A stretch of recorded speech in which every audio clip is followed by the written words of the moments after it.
Hello again, everyone. Truck CB Sales here with a tune-up report for Dave in Kentucky on the RCI-2970N4. Dave, got you ready to go, bud? Tuning alignment, Toshiba regulator, high cut filter right here on the back. Let me show you. Put on the side band.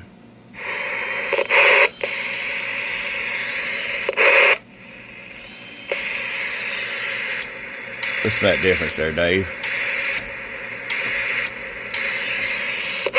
Alright, we're going to show you what it's doing right here.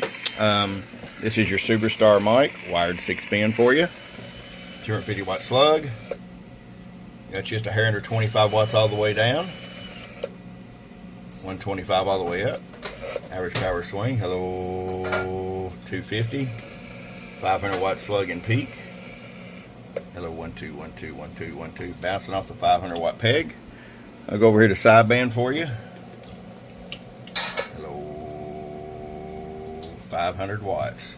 Dave, I appreciate your continued business and friendship. I promise one day soon I'm going to get down there, okay?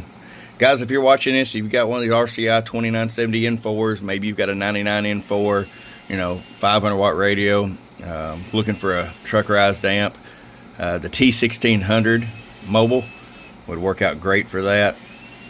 Just give us a shout if we can help you out. Your friend Truck at truckcbsales.com. Bump, bump.